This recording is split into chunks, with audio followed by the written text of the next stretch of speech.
Hi everybody, and welcome back to my channel, where today we are doing a full-length, non-spoilery review of The Empire of Dreams by Rae Carson, the fourth book in the Girl of Fire and Thorns series.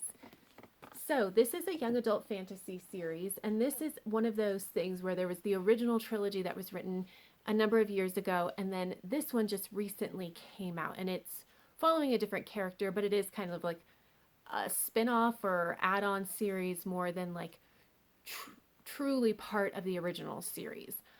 But in this one, we are following Red Sparkle Stone, and she is all set to be adopted by the Empress, but unfortunately, some things go wrong and it is blocked by the court. And so Red decides that she is going to join the Royal Guard. And when she does join this Royal Guard, she discovers that the blocking of her adoption was not an isolated incident. There is, in fact, a plot against the royal family, her family, and so she is determined to unravel this mystery before anybody is harmed. And the story goes from there. Now, this is a story that has a number of content warnings. If you are a person that needs like a comprehensive list of content warnings, I do encourage you to click the link down below to the book page on storygraph for this book, because users are allowed to tag content warnings when they go to review the book. So you're going to have a much more comprehensive list of content warnings there. But I will say that there is a lot of child abuse in this particular book because Red used to be a slave. There is no sexual abuse, but basically everything else. So, and anything else that you might need, like I said, you should be able to see it over on Storygraph. So let's jump right into world building. So the world building in this is actually very light. We don't really, if you're looking at this as a standalone, if you read the original Girl of Fire and Thorns trilogy, then this is going to add some details to what we already knew from the original trilogy. But if you're reading this, trying to read this as a standalone, then it doesn't do a lot in the world building department. It doesn't really give a full sense of setting. It doesn't really talk about the wider politics or how the wider world works. It doesn't dive into how the magical system works. Now, it makes sense for the story that's being told because Red doesn't have a ton to do with any of that. Like, she doesn't really explain the magic system because she only runs into magic in minor capacities like twice in this book. So it doesn't make sense to like do a full in-depth explanation of the magic system. Now, if you read the original trilogy, you're already going to know how all of that works anyway. And there's some additional details that kind of fill out what we originally got. But like, it's kind of interesting because we just don't have a ton of world building in this book. Now, when I kind of sat back and thought about it, I realized we got enough, essentially, like for the story that's being told. This is not a book that is really focused on the world building. It's really focused on Red and this being her story. So we got enough world building to tell the story, and that's about it. It does function okay as a standalone, and if you are reading it as a standalone, this is going to feel like a fairly generic kind of world, unfortunately. But I don't think that it is bad world building. And I will say that if you've read the original trilogy, the extra details are very interesting, especially because Red is not really quite part of the royal family. She feels much more outsiderish, especially once she joins the Royal Guard. It's like she's not part of the royal family. She's kind of related, just slightly off to the side. And it gives her a slightly different perspective. And I found that to be incredibly interesting. I really did enjoy that. But yeah, like not a ton of world building, but it's okay for the story that's being told. So next, let's talk about plot. And this is another thing that actually felt a little YA generic. It's not a particularly unique storyline, even as it's kind of being developed out. It's fine. It's actually decently well executed. It's not amazing. It's just not original. Like, And yet again, that's okay because the plot is part of it and it's decent, but we're really focused on Red and Red's development. So it's again like it was good. It was not amazing. And since the whole point of this book is not the plot, I was very much okay with it. Now, there are two things about the plot that I do think stand out as positives. And the first is that this is a young adult fantasy book without a romantic subplot. So, can we take a moment and really just appreciate that? Because we always get romantic subplots in YA books, and I just like don't need it. And it's funny because I really didn't realize it until I had gotten to the end of the book, and I was just like, oh, there was no romance. Like, I was a little surprised, but then I realized I didn't miss it at all. It didn't, like, it wasn't to the detriment of the book. It was just kind of refreshing to not have a romantic subplot kind of shoehorned in like a lot of YA books do. So that was really nice. And the other thing that I think is actually done really well is that I feel like Rae Carson as an author had a really good understanding of allowing the plot and the characters to kind of work together to form one story.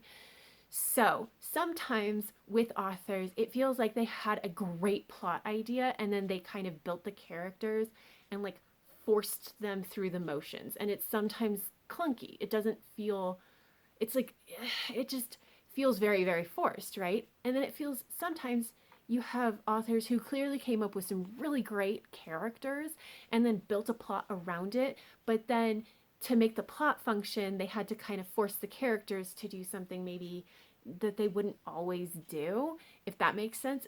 And so it's like in both of these instances, the authors are writing their story and the plot and the characters are kind of fighting with each other. And the author isn't really able to smooth the way. And honestly, with this book, it felt much more like Carson had a really strong sense of who her characters were and what story she wanted to tell, and then not allowed them to organically go through this story. And you can see it through various choices that are made. Like I mentioned this in my reading blog that like the ending of this book was interesting because once everything came out of like what's happening and who is doing it and why and all this kind of stuff, Rosario, who is the prince, the crown prince, kind of addresses one of the people and says something. And it's not what you would expect them to say, especially given that this is a kind of generic YA plot. Like generic YA plot kind of dictates like one of like three different things that Rosario could say. And he doesn't say those things. Instead, he says something that, while the other things would still be true to his character, this is like probably the truest to his character thing that he could say to those people. And it just worked really well. It wasn't fighting, like the characters weren't fighting the story and the story wasn't fighting the characters. It just moved and flowed together in a very nice kind of way. So I really did appreciate that part of it. And then that brings us to the characters. So I mentioned that there is Rosario. He is one of the side characters, and one of the ones we do get to know better. So it's like of the side characters, it's Rosario, who's the crown prince, and Aldo and Ivan, who are royal guard recruits, just like Red. And like they're the most developed and they're still kind of underdeveloped. And it's just kind of the nature of the story, unfortunately, because this is Red's story. And so I think I got to the end and I realized we just don't know as much about Ivan or Aldo or Rosario. Like we know some amount, but like I could have used more. I would have liked more. But I kind of thought about it and I realized there could have been a little bit more development, but honestly not that much before you're starting to pull attention away from Red and Red's story. And so while I could have used more on the side characters, I do understand and respect the choice to leave them slightly underdeveloped. And like I am really hoping we get another book in this, like a book 5, and we get to fill them out a little bit more. But Yeah, the characters are not the most developed ones I've ever seen, which brings us to Red. And obviously, this is her story. Now, Red is really interesting. She is very quietly strong. It's the kind of strength that comes from people who are dealing with mental health issues, which makes a lot of sense because Red has PTSD. And this is something that we see very, very clearly.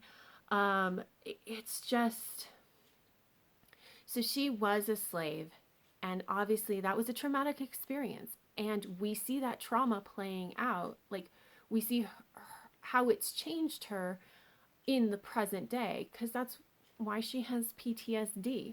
And it's very interesting because she seems to be in like a maintenance mode. She's kind of not gotten past the trauma, but like it's not actively hurting her right now. It causes her issues as it kind of ebbs and flows, but she has a lot of coping mechanisms that she's been taught. She's been, you know, like she deals with it on a day-to-day basis. This is just kind of her life, and it's very interesting because again, she's very quietly strong as she deals with this. But also, I like how the PTSD itself is written because it's allowed to just quietly exist. This is who Red is. And yes, sometimes she has to sleep on the floor with her back to the wall because that's just a thing that helps her. And it's just allowed to exist. There isn't a ton of fanfare about it. And it's honestly the fact that it's allowed to quietly exist, it's Red's acceptance, which honestly makes it a little bit more heartbreaking to watch. Unfortunately, it's very well written. Um, but like it's also interesting because like I said, this is her story. So we really are looking back at Red and who she used to be as a child. There we actually have a number of chapters that are set in Red's childhood. And so we see her as a child and how she became a slave, as well as like what it was like for her to be a slave, which is why there's so many content warnings. Um, but it's interspersed with the present day chapters, so we're seeing how this came to be, and it's juxtaposed with the present day and seeing how it's having that impact on her life. And we really get an understanding and a deeper understanding of Red's character through it. Even as once she joins the guard, she's kind of going through another transformation. Not, again, very quiet transformation. She's not suddenly a different person. She's just much more comfortable in her skin, which is beautiful to kind of see. And even at the end of the book, she's not totally done, but she's in such an interesting place, and you know that she's just going to feel much more comfortable with who she is. And I think that all of this was just very, very well done. It was obviously the highlight of the story.